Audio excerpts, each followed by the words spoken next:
سيد الرسل وخاتم الأنبياء وعلى آله وصحبه ومن بهديه مهتدى.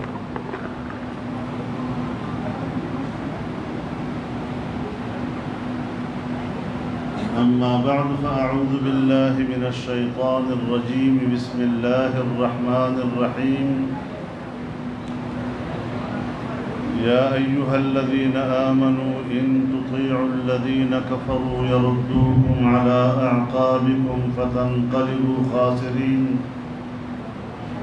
بل الله مولاكم وهو خير الناصرين. صدق الله العظيم.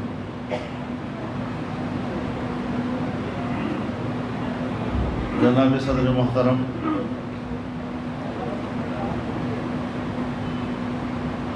جمعیت علماء اسلام صوبہ سندھ کی مجلس عمومی کے نہایت ذمہ دار ساتھیوں، حضرات علماء کرام،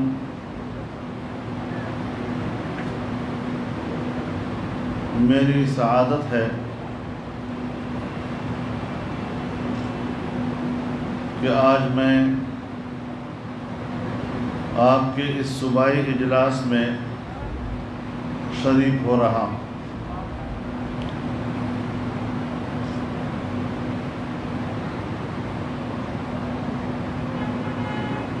اور موجودہ صورتحال کے بارے میں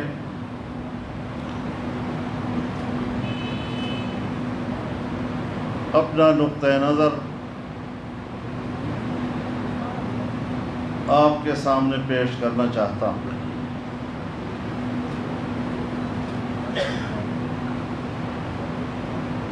جمعیت علماء اسلام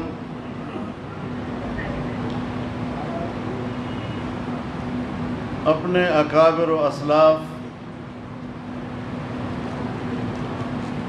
ان کے اعتقادات و نظریات اور ان کے تاریخ کی امین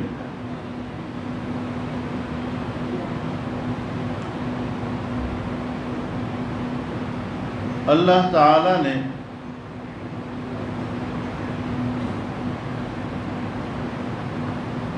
انسان کو آزاد پیدا کیا ہے۔ آزادی انسان کا پیدائشی حق بھی ہے، اور آزادی ہی اس کی حرمت، اس کی عزت اور اس کا وقار ہے۔ اگر انسان کی غلامی اس سے چھن جائے، اگر آزادی اس سے چھن جائے، تو پھر غلامی کا طوق اس کے گردن میں ہوتا ہے، اور ایک غلام قوم کی حیثیت سے وہ دنیا میں اپنا وقار کھو بیٹھتا ہے۔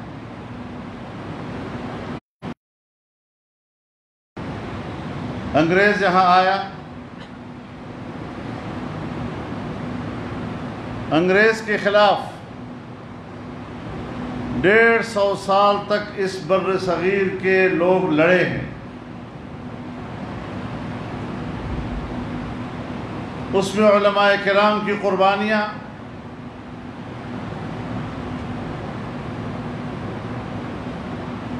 انہوں نے اس محاذ پر جو جنگیں لڑی،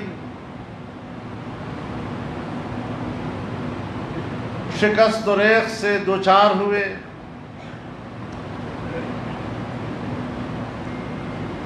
ایسے حالات آئے کہ ان کی تحریکیں دم توڑ گئی، وہ گرفتار ہوئے، ان کو پھانسیوں پہ لٹکایا گیا، سڑکوں پر کھڑے درختوں پر ان کو لٹکایا گیا، توپوں کے سامنے کھڑا کر کے ان کو بارود سے اڑایا گیا، اور ایک انگریز خود کہتا ہے کہ جتنے لوگ ہم نے گرفتار کیے، ایک ایک کو توپ کے سامنے کھڑا کرنے سے پہلے ہم ان سے کہتے تھے کہ اتنا کہہ دو کہ میرا اس تحریک سے کوئی تعلق نہیں تھا، میں اس میں شریک نہیں تھا۔ وہ کہتا ہے میری آنکھوں کے سامنے ایک شخص بھی ایسا سامنے نہیں آیا جس نے یہ کہا ہو کہ میرا اس تحریک سے تعلق نہیں تھا، اور سب اڑا دیے گئے۔ یہ ہے وہ قربانیاں۔ کسی کے آباء و اجداد کا کوئی سبق ہو سکتا ہے، کل بھی ان کے آقا انگریز تھے، آج بھی ان کے آقا امریکی ہیں، اس پر فخر کرتے ہیں۔ سو یہ ان کا ایمان ہے، یہ ان کی سوچ ہے۔ حضرت شیخ الہند رحمہ اللہ نے ہمیں درس دیا عدم تشدد کا۔ حضرت شیخ الہند نے سیاسی جدوجہد کا راستہ لیا، اور آج بھی جمعیت علماء اسلام کے پاس اپنے اکابر کے سے جو چیز ورثے میں ملی ہے وہ دو چیزیں، ایک جمعیت کا عقیدہ اور نظریہ، اور دوسرا اس عقیدے اور نظریے کے لیے کام کرنے کا رویہ۔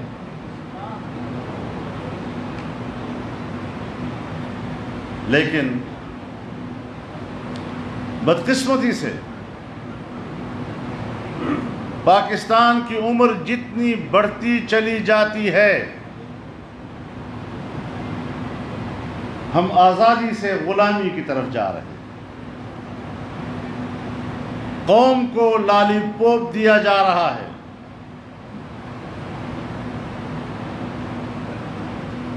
اور جو حکومت اب لائی گئی ہے،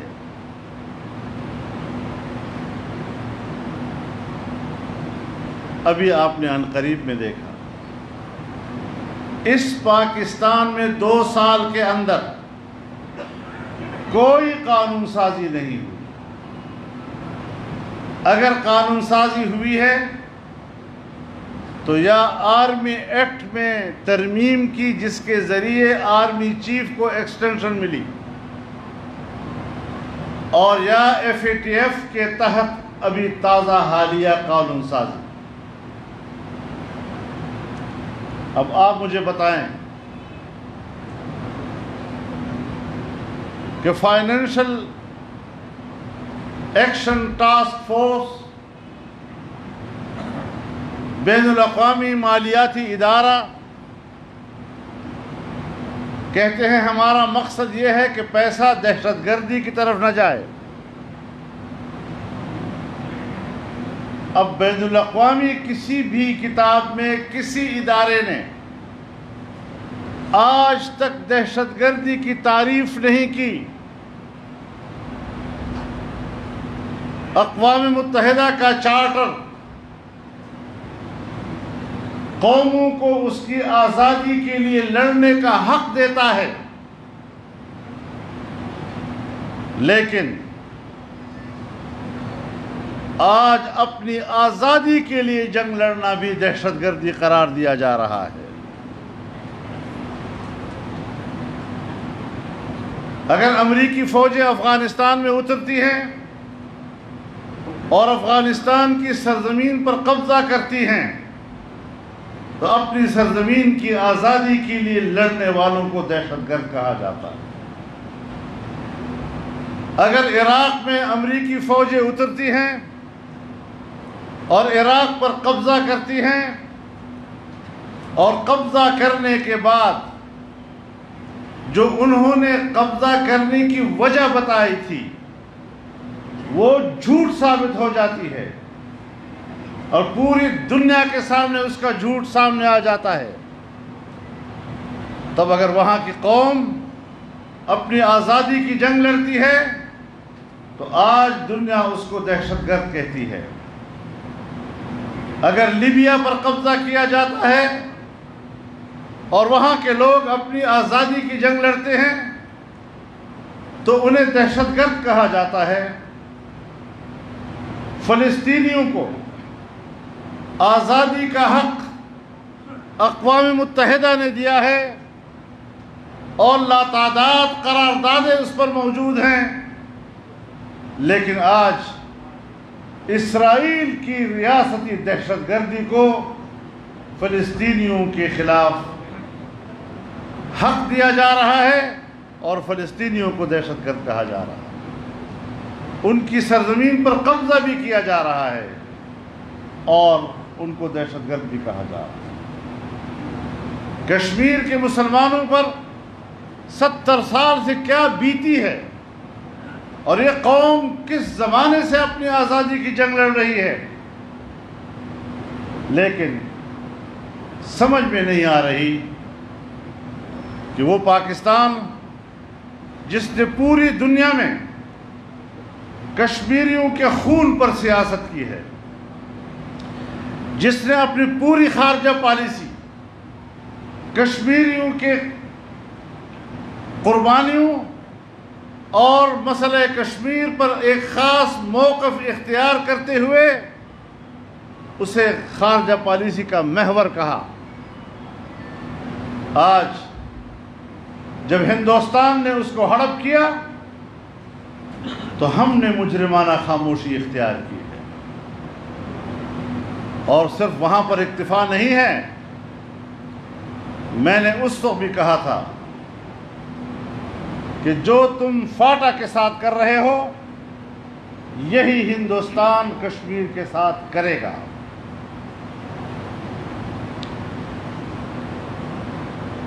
پاکستان کے آئین کی روح سے فاٹا کو خصوصی حیثیت حاصل تھی، اس کا ایک اسپیشل سٹیٹس ہوا کرتا تھا۔ آرٹیکل 247 کے تحت ہم نے اس کی خصوصی حیثیت ختم کر دی۔ میں نے پارلیمنٹ میں کہا تھا کہ کم از کم وہاں کے عوام سے پوچھ لو، ورنہ پھر انڈیا کشمیری عوام سے نہیں پوچھے گا۔ چنانچہ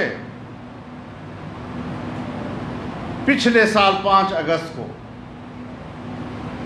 ہندوستان نے ہندوستانی آئین کے آرٹیکل 370 کو ختم کیا اور کشمیر کی خصوصی حیثیت ختم کر دی۔ ہم نے آرٹیکل 247 کے تحت، انہوں نے آرٹیکل 370 کے تحت۔ پاکستان کی پارلیمنٹ فاٹا کے لیے قانون نہیں بنا سکتی تھی، ہندوستان کی پارلیمنٹ کشمیر کے لیے قانون نہیں بنا سکتی تھی۔ پاکستان کا وزیر اعظم اور صوبہ خیبر پختونخوا کا وزیر اعلیٰ فاٹا میں اس کا اختیار نہیں چلتا تھا، اس کے ایگزیکٹو اختیارات وہاں نہیں چلتے تھے۔ ہندوستان کے وزیر اعظم کے اختیارات کشمیر میں نہیں چلتے تھے۔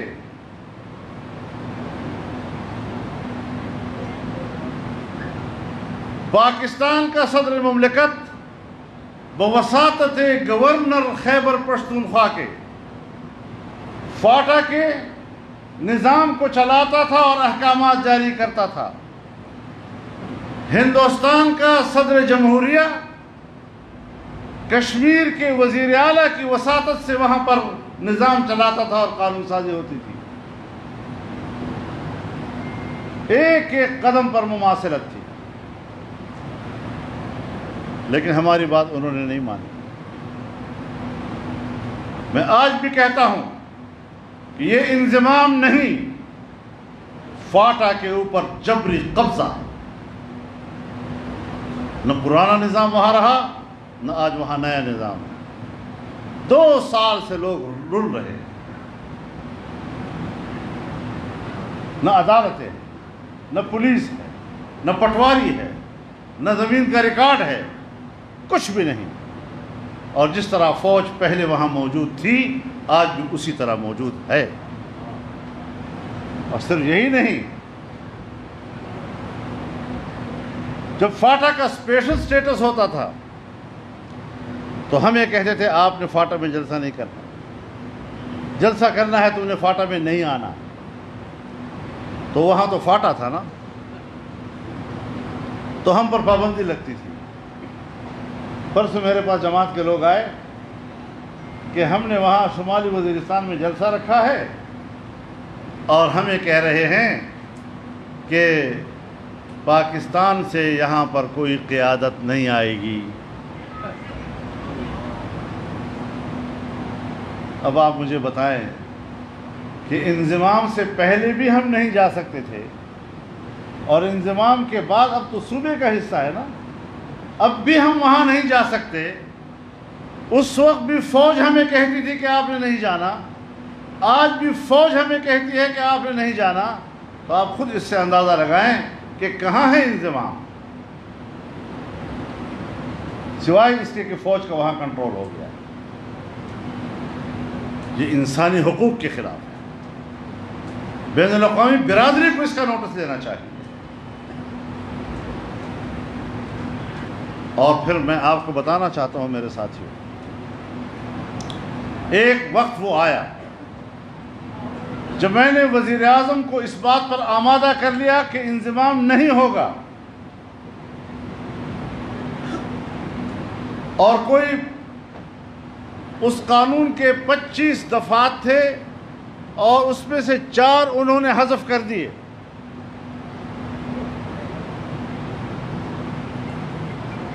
تو یکدم سے اس موضوع سے وابستہ ایک امریکی افسر میرے پاس آیا اور مجھے کہا آپ کیوں مخالفت کر رہے ہیں؟ میں نے کہا جی آپ کا ذرا تعارف ہو۔ کہتے میں 2013 سے یہاں پاکستان میں امریکہ کی طرف سے تعینات ہوں، فاٹا کے موضوع سے میرا واسطہ ہے۔ تو میں نے کہا 13 سے 17 آ گیا ہے، آج آپ مجھے مل رہے ہیں؟ انہوں نے کہا میری سب چیزوں پہ نظر تھی، لیکن چند روز کے بعد اب مجھے ضرور براہ راست آپ سے ملنا پڑا۔ 1.5 پونے 2 گھنٹے تک ہماری گفتگو ہوئی،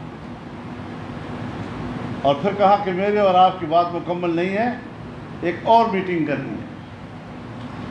1 ہفتے کے بعد اس نے اپنے گھر پہ میٹنگ رکھی، مجھے کھانے پہ بلایا اور کہا کہ یہ سب کچھ آپ کو کرنا پڑے گا۔ فاٹا ہماری پہلی ترجیح ہے، اس کا انضمام۔ اس کے بعد گلگت بلتستان ہماری دوسری ترجیح ہے، اور اس کے بعد کشمیر ہماری تیسری ترجیح۔ مجھے سمجھ میں نہیں آ رہا تھا، لیکن ابھی 1 ہفتہ پہلے ہمارے آرمی چیف جنرل باجوہ صاحب نے پارلیمنٹ کے پارلیمانی لیڈرز کو بلایا، قومی اسمبلی کے پارلیمانی لیڈرز کو، اور کہا کہ میں نے آپ کو اس لیے بلایا ہے کہ ہمیں گلگت بلتستان کے بارے میں کچھ فیصلے کرنے ہیں۔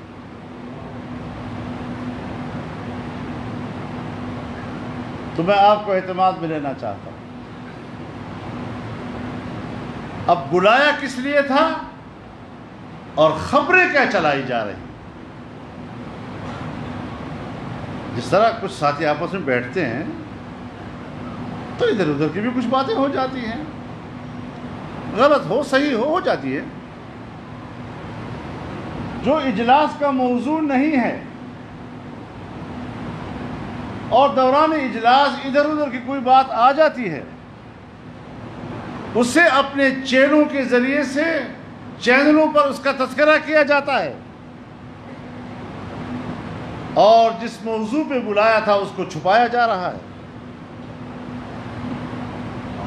اور ایسا تاثر دیا جیسے سیاستدان اس کے پاس گئے ہیں، جیسے سیاستدانوں نے خواہش ظاہر کی ہو۔ بابا بلایا بھی آپ نے ہے، موضوع بھی آپ نے طے کیا، اور پھر سیاستدانوں نے یہ زبردست مظاہرہ کیا کہ بالاتفاق آپ کی تجویز کو مسترد کر دیا تھا۔ وہ بات کیوں نہیں کرتے؟ اس کا تذکرہ پبلک میں کیوں نہیں کیا جا رہا؟ تو ہم کیا سمجھیں کہ ان تبدیلیوں کا اور اس سیاست کا اس کے پیچھے کون کار فرما ہے؟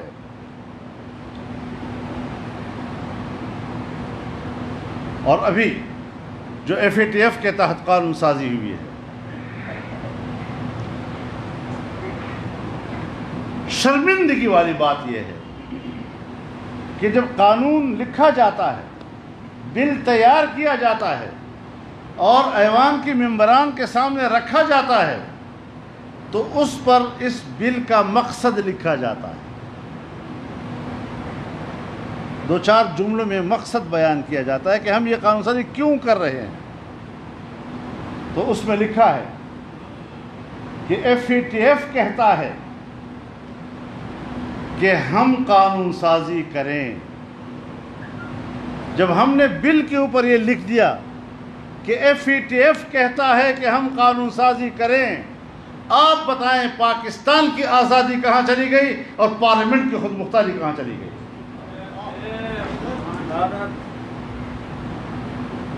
کچھ ذرا اس کے دوسرے پہلو میں بھی تو نظر ڈالیں نا۔ اگر کوئی جھک مار نہیں ہے آپ نے تو کم از کم اتنا تو کرو کہ یہ ہماری ضرورت ہے اور پاکستان کی ضرورت ہے۔ لوگوں سے کہتے ہو نے پاکستان کو بچایا ہے اور وہاں لکھ رہے ہو کہ FATF کہتا ہے کہ اس طرح کرو۔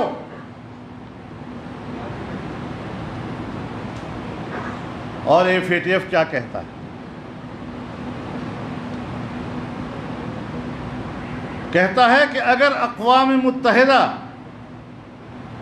ایک قرارداد پاس کر لے اور اس قرارداد کا یہ تقاضا ہو کہ وہ 2، 3 اور 4 گھنٹوں کے اندر اندر اس پر تعمیل ہو،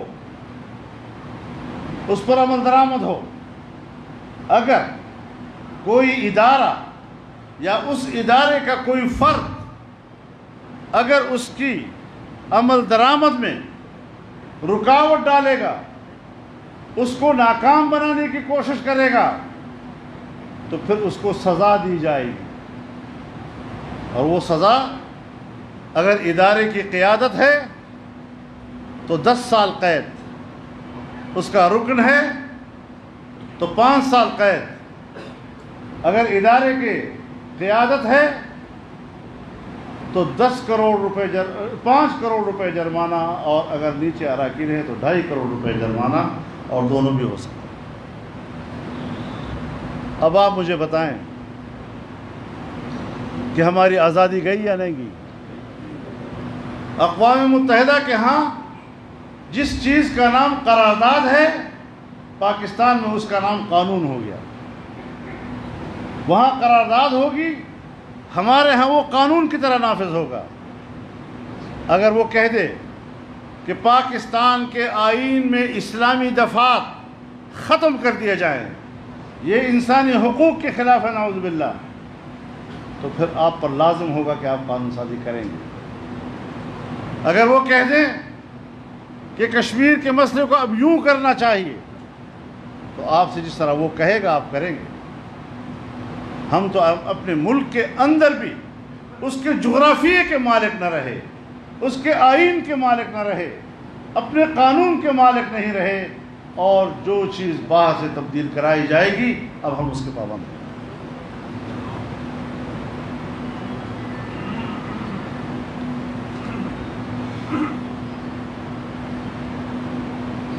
اور پھر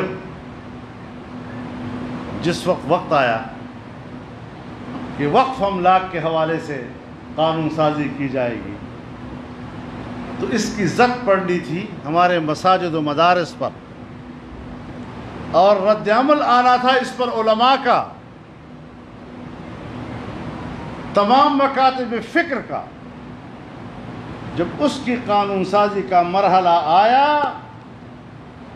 تو پھر ایسے لوگ تیار کیے گئے جنہوں نے صحابہ کرام کے خلاف بازاری زبان استعمال کی، فرقہ وارانہ نفرتوں کا ایک ماحول پیدا ہوا، اور اس ماحول میں سارا مذہبی طبقہ وہ ایک دوسرے کے سامنے مقابلے میں آ گیا، کھڑا ہو گیا، اور ہماری توجہ ادھر کر دی، ادھر سے انہوں نے قانون پاس کر دیا۔ اب کہتے ہیں یہ کیسے ہوتا ہے، یہ فرقہ واریت کیوں؟ میں نے کہا اپنے سے پوچھو کیوں؟ اب مولوی صاحبان اٹھ کھڑے ہوئے، ابھی جی یہ تو بڑا غلط قسم کا قانون آ گیا۔ تو میں نے کہا اس وقت آپ دوسری طرف مصروف تھے نا۔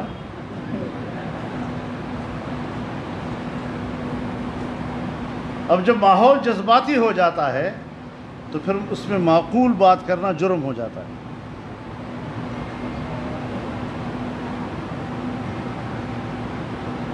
ابھی ساری دنیا کو بلایا جا رہا ہے، فرقہ واریت نہیں ہونی چاہیے۔ دیکھا پیغام پاکستان کے لیے تو اتنا بڑا ہوم ورک آپ لوگوں نے کیا تھا، اس میں سب سے زیادہ فعال اگر کردار رہا تو وہ ہمارے ISI کا رہا ہے، وہی سب علماء کرام اور مذہبی لوگوں کو اکٹھا کرتی تھی۔ اور جب آپ میں نے کہا اکٹھا کرتے ہیں تو بڑے پیار سے ہم اکٹھے ہو جاتے ہیں۔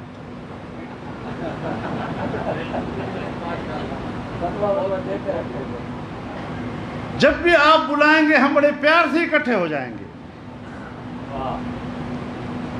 تو جب ہمارے اندر اتنا پیار ہے، جب آپ بلاتے ہیں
تو میرے محترم دوستو،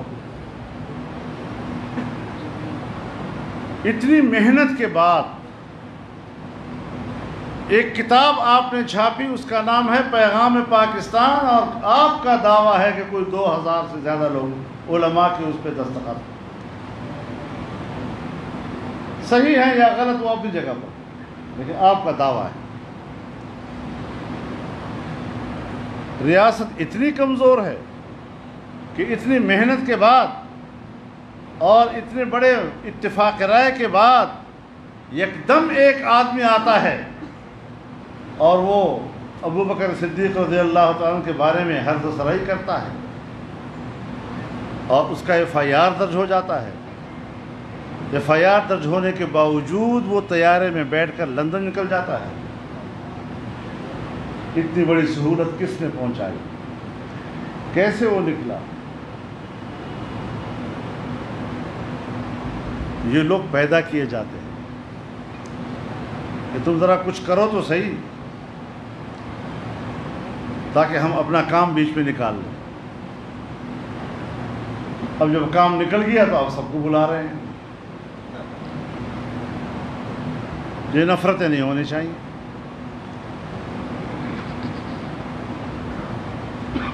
دیکھیے بات بنیادی یہ ہے کہ پاکستان کی مذہبی سیاسی قیادت، اس کا قیام پاکستان سے جو آج تک کردار چلا آ رہا ہے، چاہے جس مقصد فکر سے ان کا تعلق ہو، لیکن انہوں نے ہمیشہ مذہبی ہم آہنگی کے لیے کام کیا ہے۔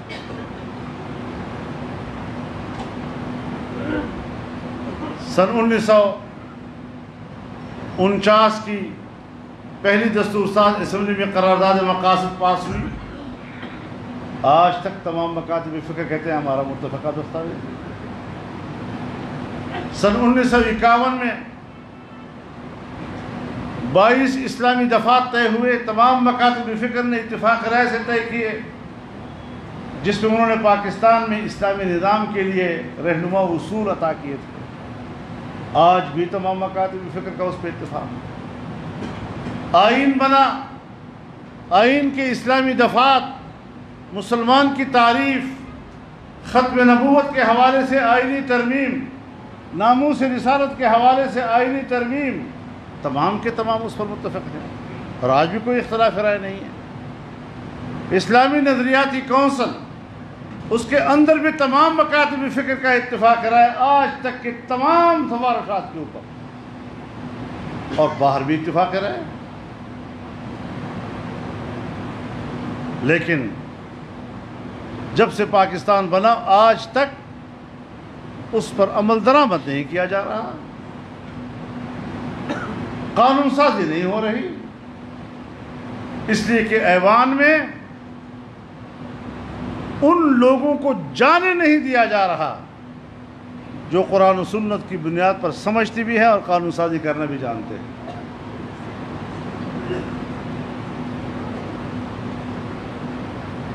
تو اس قسم کے لوگ اس رویوں کے ساتھ ملک کو چلا رہے ہیں۔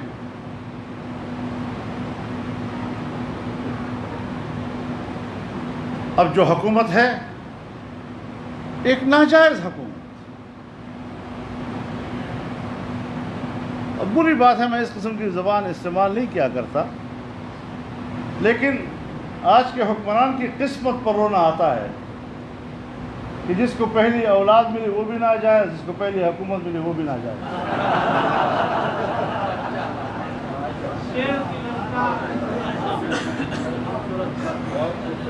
اب یہ ہمارا احتساب کریں گے یا ہم نے ان کا احتساب کرنا ہے؟ اور اگر نام لیتے ہیں ریاست مدینہ کا تو سرعام ان کو سزا ملنی چاہیے یا ہمیں ملنی چاہیے؟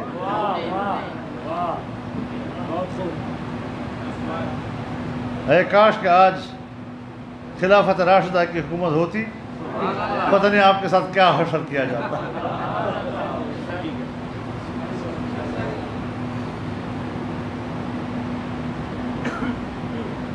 آج کل آپ ایک اور چیز دیکھ رہے ہیں، حکومت کے کچھ گماشتے آئے روز ایک بیان دے مارتے ہیں، فلانی سیاستدان کی خفیہ ملاقات آرمی چیف سے ہوئی۔ سنتے ہیں نہیں سنتے؟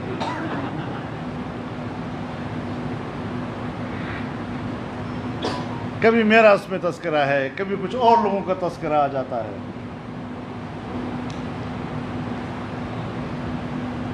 ملاقات پھر اس کو خفیہ رکھنا، یہ بات سن لو، یہ ان کی ضرورت ہے، ہماری ضرورت نہیں۔ اور آپ علماء کرام ہیں، مسئلہ جانتے ہیں کہ اگر دو آدمی آپس میں بات کریں اور ایک کی خواہش ہو کہ یہ راز رہے تو دوسرے کے اوپر بھی راز رکھنا واجب ہو جاتا ہے یا نہیں؟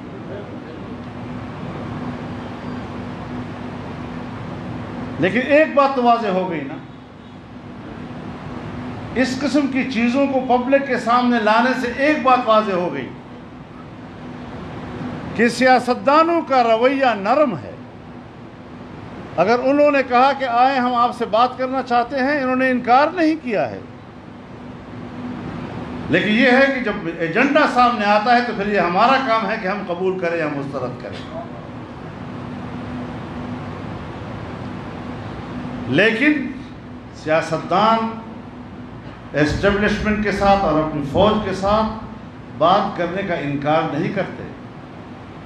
یہ جو اب خبریں بیچ میں سے نکل رہی ہیں، جو لوگ نکال رہے ہیں، اس کا معنی یہ ہے کہ ایک حلقہ ہے حکومت کا، اور حکومت کا وہ حلقہ سیاستدانوں اور فوج کو آپس میں لڑانا چاہتا ہے. لیکن ایک بات میں فوج کی قیادت سے کہنا چاہتا ہوں آج،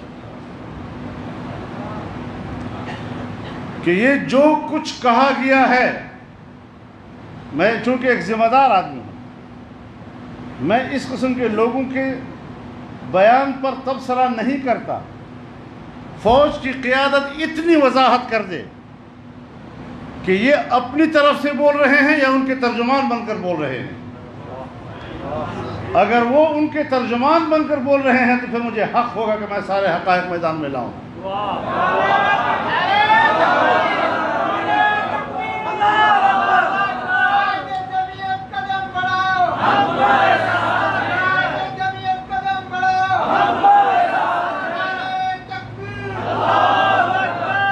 ہم نے اس میدان میں کوئی کچی گولیاں نہیں کھائیں، اور میدان سیاست میں ان لوگوں سے سینئر ہوں.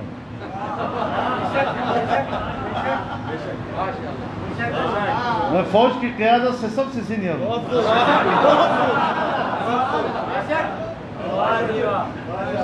جب آرمی چیف کیپٹن تھے تو میں پارلیمنٹ کا ممبر تھا.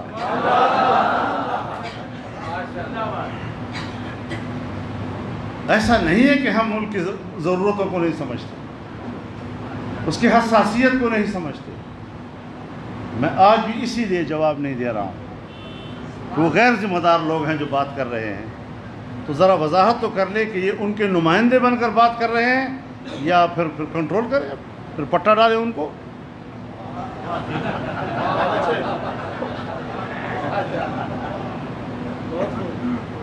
تو میرے محترم دوستو، ہم اس وطن عزیز میں حقیقی معنوں میں اس قوم کو ایک آزاد قوم دیکھنا چاہتے ہیں،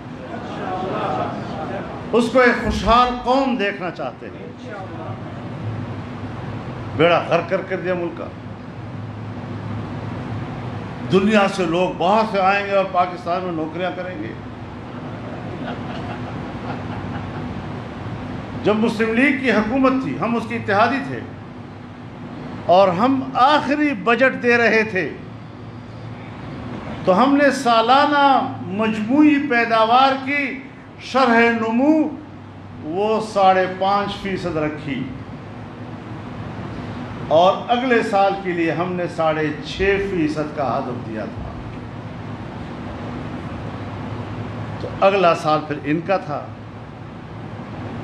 تو کہاں 6.5% کا ہدف اور کہاں 1.9 پہ آ گئے یہ لوگ. بیڑا غرق کر کے رکھ دیا. ہم نے کہا مزید آگے نہیں چلنا چاہیے ان کو. اب دوسرا بجٹ آ گیا، دوسرا بجٹ -3 پہ چلا گیا، 0.3. اب آپ مجھے بتائیں کہ کون بے وقوف ہوگا کہ ایسے حکمران نااہل اور ناکام حکمرانوں کو ٹیکس دیں گے؟ اپنی جمع پونجی کو ضائع کرنا ہے انہوں نے.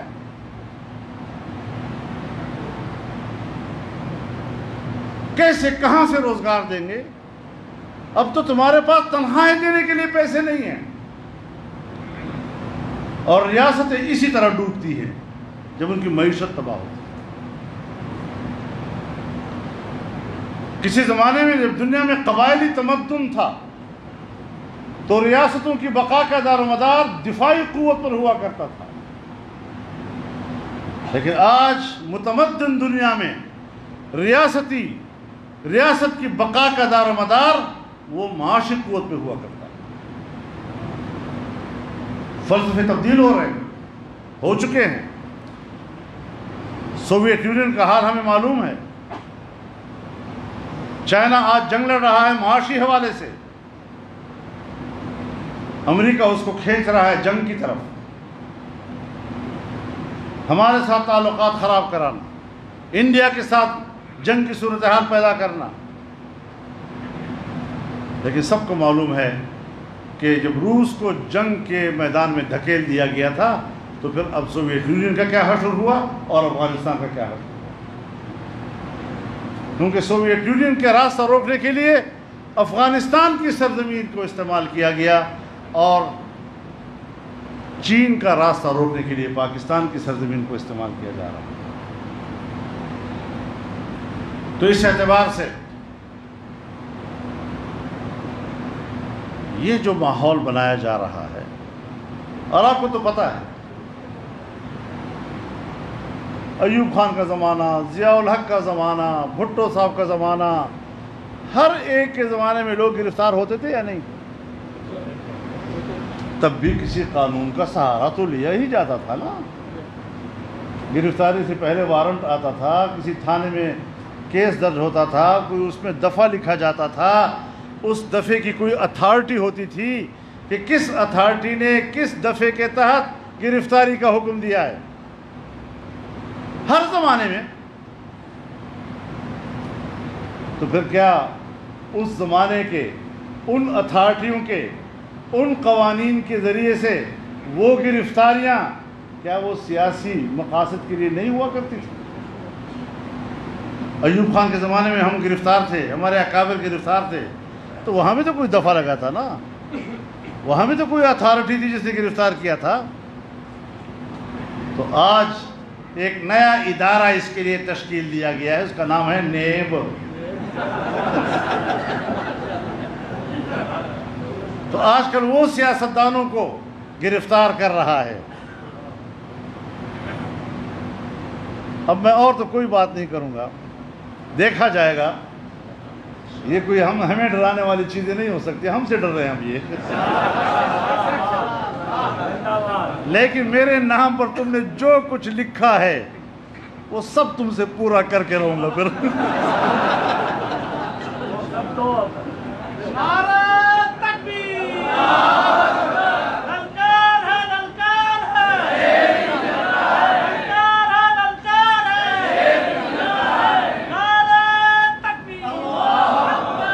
تو تم نے 1994-95 میرے خلاف بہت کچھ لکھا، کتنے پلازے، کتنے فیکٹریاں، کتنے ہوٹل، کتنے بڑے جہان میرے بارے میں تم نے لکھا تھا۔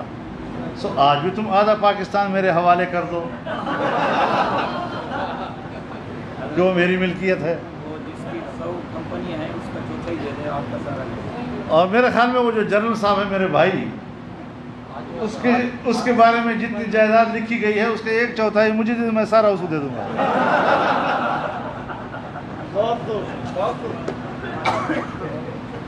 لیکن یہ گیدڑ بھبکیاں اپنے گھروں میں رکھو۔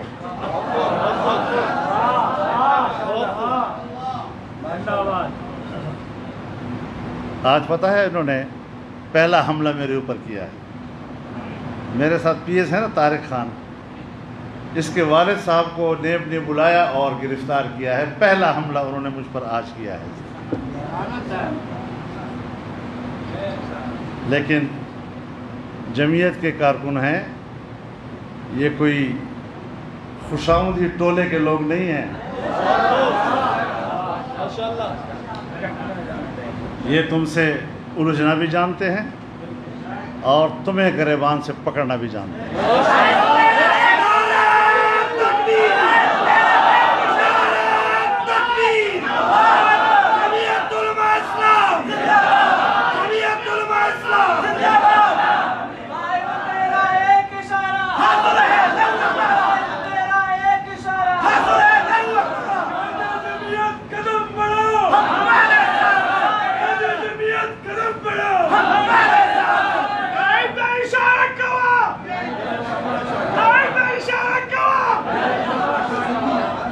سندھ میں لگا رہے ہو، خدا نے کچھ اور نہ کہہ دے۔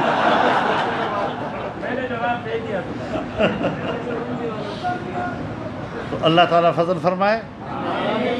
انشاءاللہ العزیز APC ہوئی ہے اور APC کے فوراً بعد میرے بارے میں یہ بیان آنا لگتا ہے کہ تیر ٹھیک نشانے پہ جا کے لگا.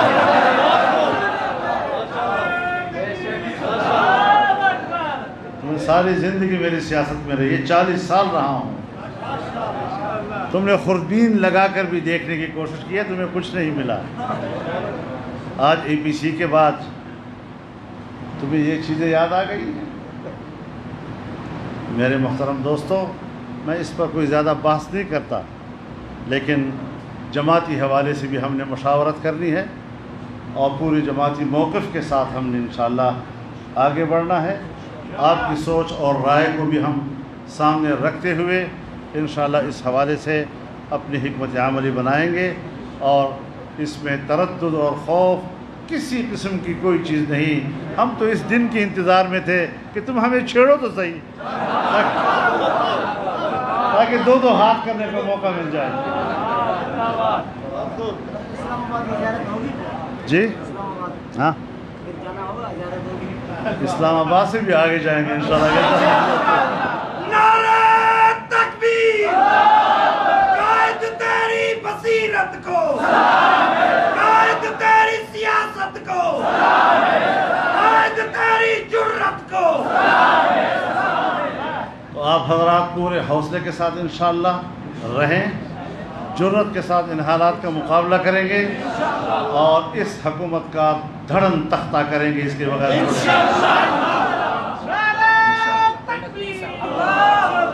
اور جیسے کہ ابھی آپ حضرات کے سامنے اعلان ہوا، 29 اکتوبر کراچی انشاءاللہ ہمارا سب کا ہدف رہے گا، اور اس کے بعد اس سے پہلے کوئٹہ میں ہوگا انشاءاللہ، اس کے بعد پھر لاڑکانہ میں ہوگا، اور پھر اس کے بعد پنجاب کی تاریخ کا تعین کیا جائے گا.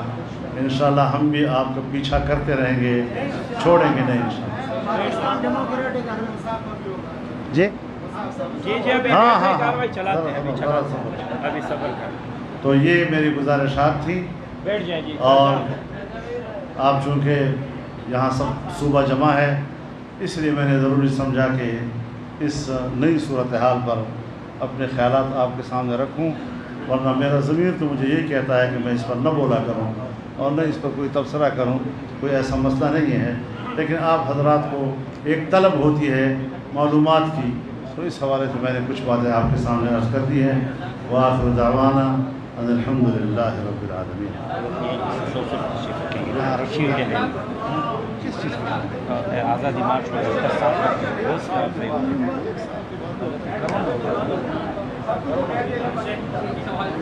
ساتھی اپنی جگہوں پر